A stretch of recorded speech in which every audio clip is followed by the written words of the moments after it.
good morning, good afternoon, good evening. You're listening to the Thai Expat Daily Show. I'm your host Kieran Mack and thanks for tuning in. Don't forget to like this video if you're watching us on YouTube and please do subscribe. We're also available on Apple Podcasts, Spotify, Amazon Music and a host of other podcast players. Now that that's all done, let's jump into today's show.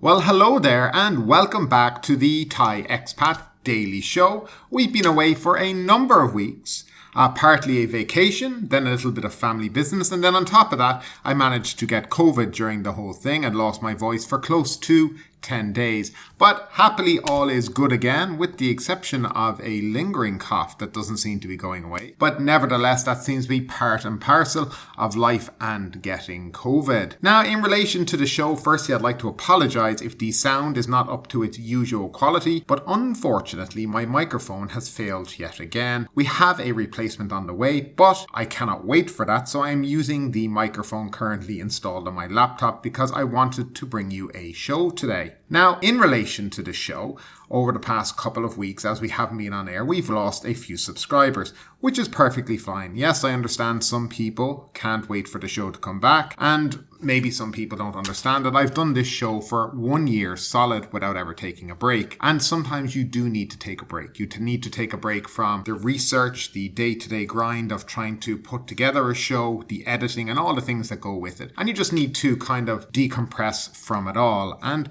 I've had a good break. I'm feeling good again, and I am definitely ready to get back onto the show and to bring you the news that you look forward to each and every day. Now, going forward in relation to the show, we will be trying different things over the coming weeks. We're thinking firstly of possibly doing a live stream show, maybe once on a Saturday, where people can participate while we bring you the news. So that's something we're also thinking of doing. And also, I wonder what you guys and what topics you guys would like us to cover here on the Thai Expat Show. Now, if you have some specific topic, please do leave it down below in the comment section. And now what we're going to do is we're going to jump into that first story of the day.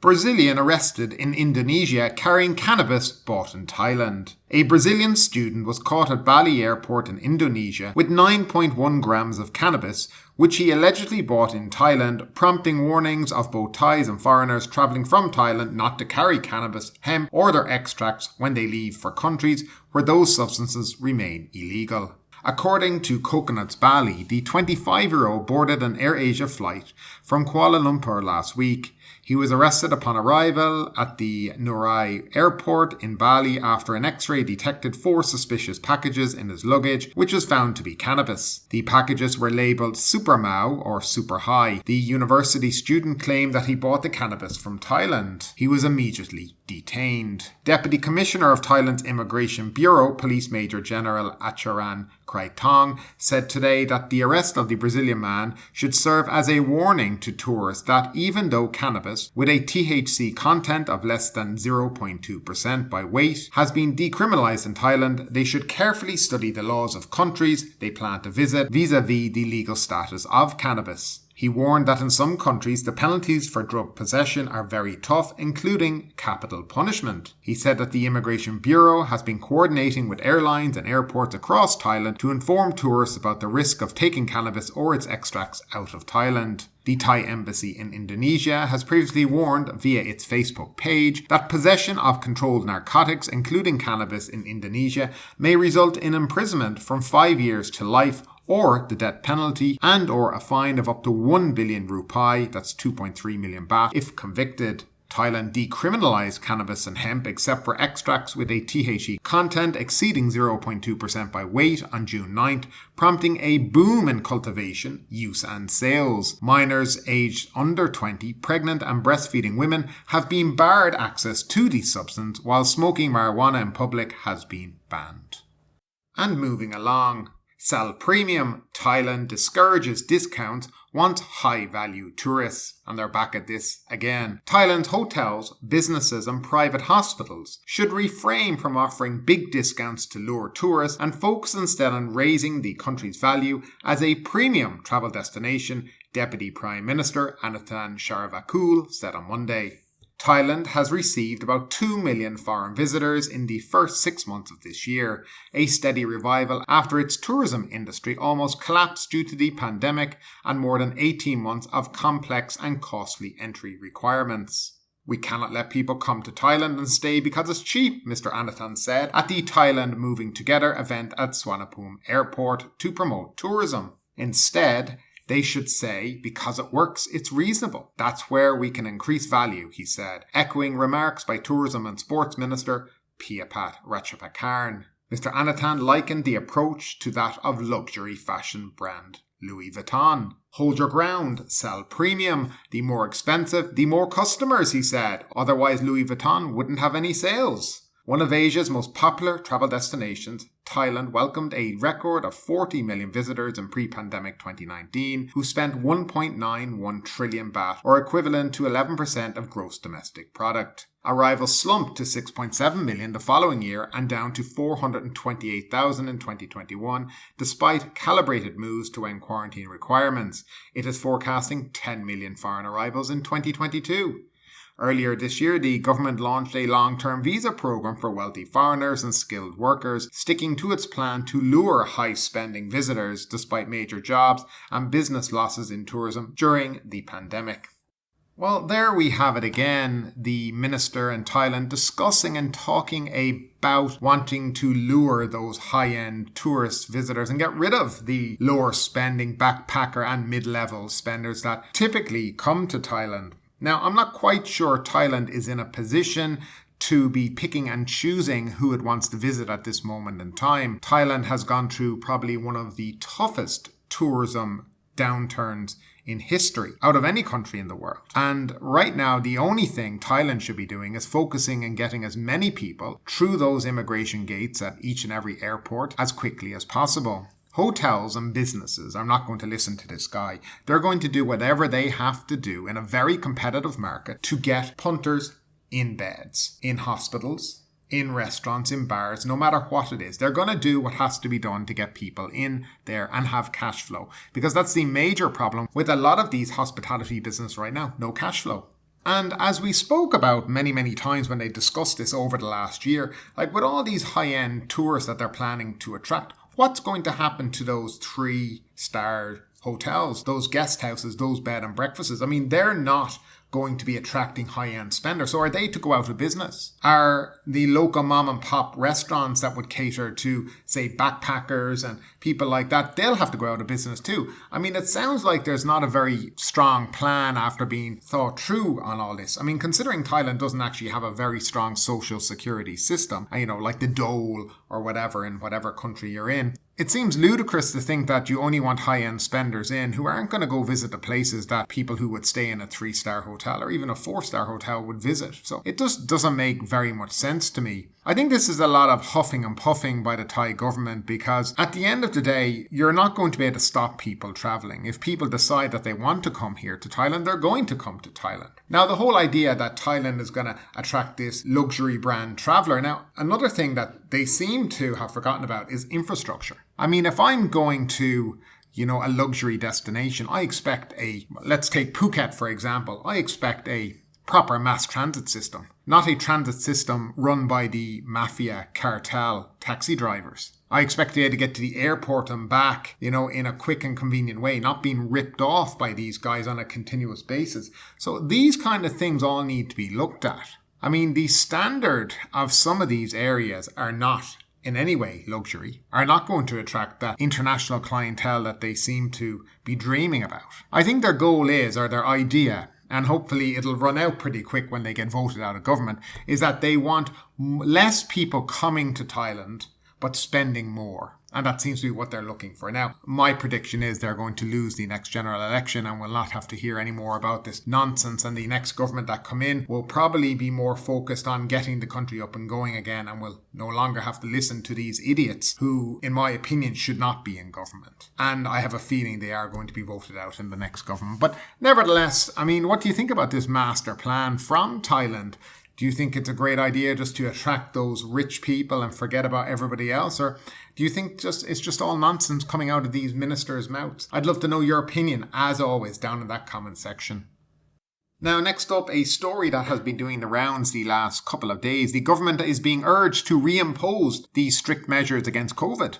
The government is advised to reimpose strict COVID-19 prevention measures, including the mandatory use of face masks to help limit the spread of Omicron subvariants BA.4 and BA.5, the head of the Faculty of Medicine at Siriraj Hospital said on Tuesday. Professor Dr. Prasit Watnapa said the current COVID situation in Thailand is no different from 110 other countries that are dealing with the highly transmissible BA.4 and BA.5, and these subvariants will soon become dominant in the country.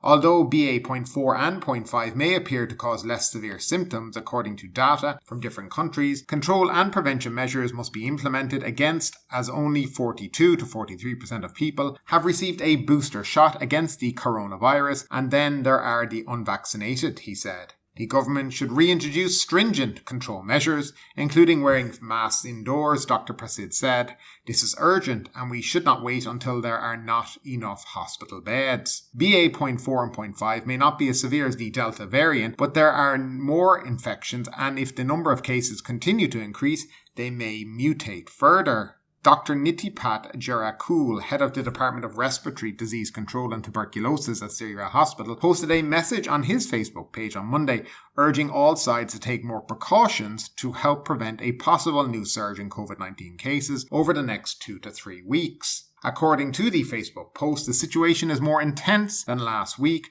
with the number of COVID patients increasing in the hospital. More frontline medical workers have returned to working double time, and many hospitals in Bangkok and other provinces are in the same situation as Siriraj Hospital, he wrote. The situation is in contrast of the daily cases being reported, Dr. Nitipat wrote. The number of available hospital beds for COVID patients is diminishing fast, while most of the beds for non-COVID patients have been taken. The daily COVID numbers should have been around 50,000 by the end of last week, and the reported figures came in batches and were not released consistently, he said. The Centre for COVID-19 Situation Administration, that's the CCSA, that are still around, reported 18 more COVID-19 fatalities and 1,917 confirmed new cases on Monday.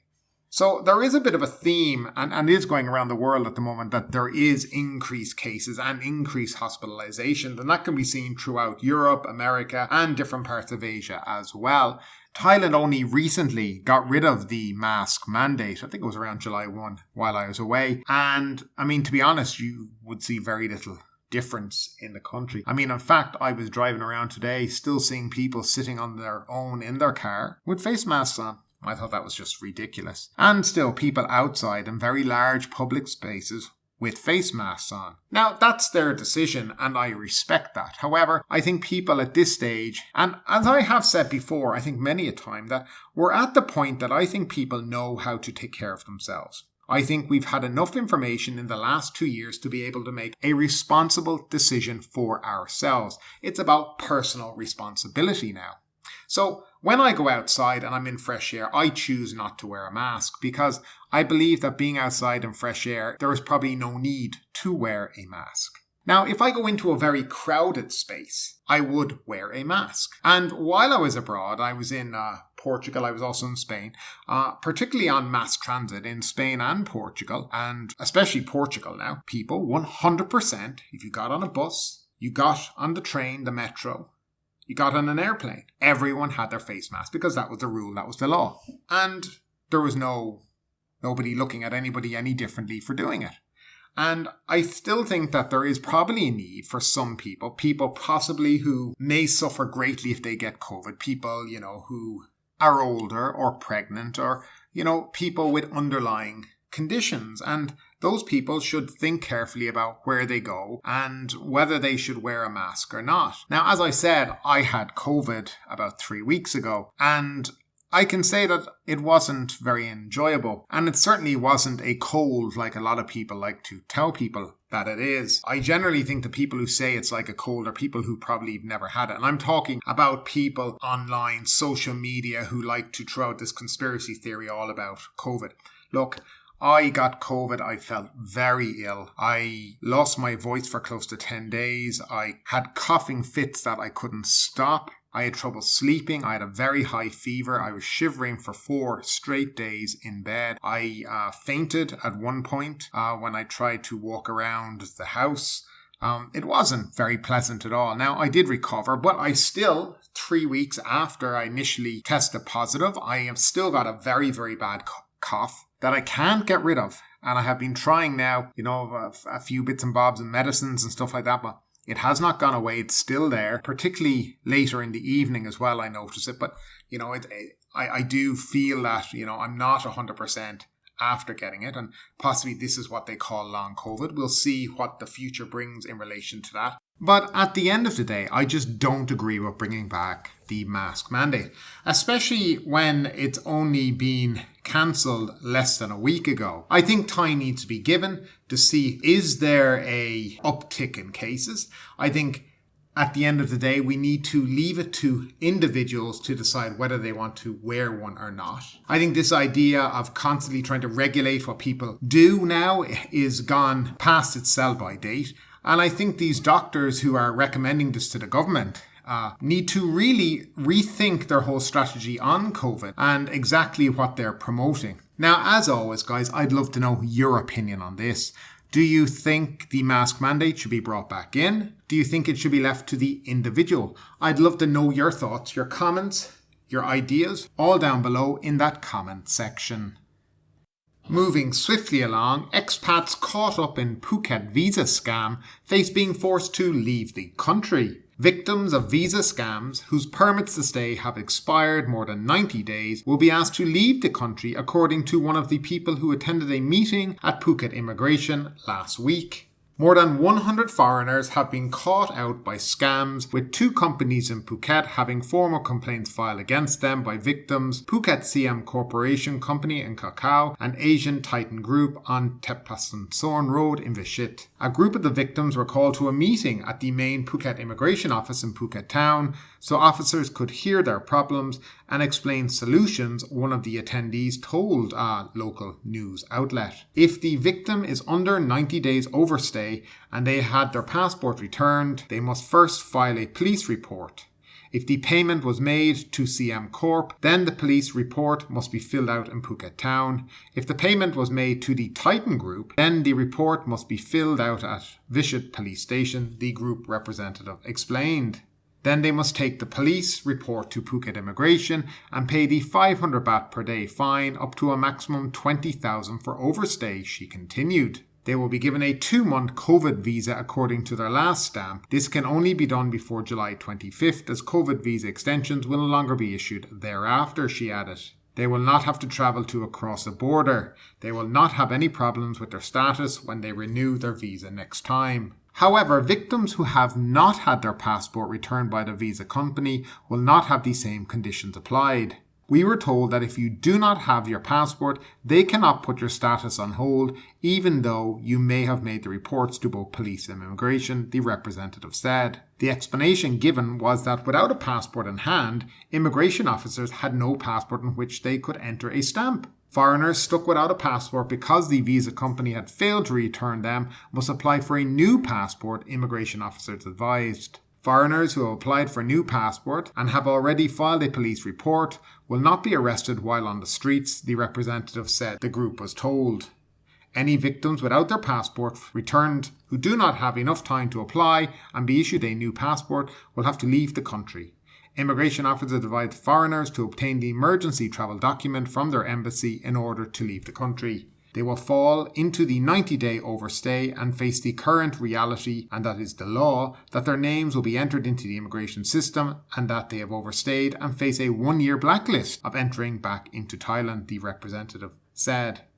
Even those who have had their passports returned without the visa extension as promised by the visa companies and have overstayed by 90 or more days will also see no mercy. Everyone who has overstayed 90 or more days will have to pay the 20,000 baht fine and will need to leave Thailand, the representative said. They will be blacklisted for 1 year. If they want to join the lawsuit against the company, they must first make the police report, then find someone to represent them in court and be prepared to leave Thailand. No time frame has been given before they have to leave Thailand. I assume that according to Thai law, they need to leave the same day you pay your overstay, she added.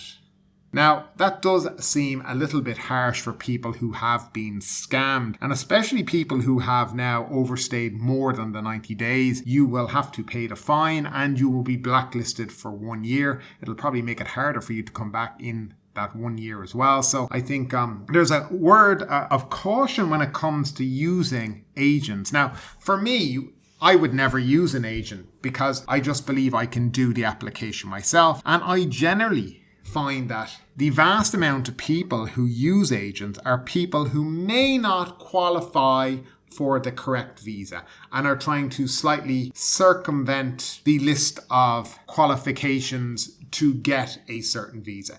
And that is something that has come up a lot over the past few months in relation to this. Look, visa agents at the end of the day are paying somebody within the immigration office to put a stamp into your passport. They have their contact. There's somebody going in there. You may not have all the bits and bobs that you're meant to have. So a word of warning when using visa agents. Always make sure they're reputable.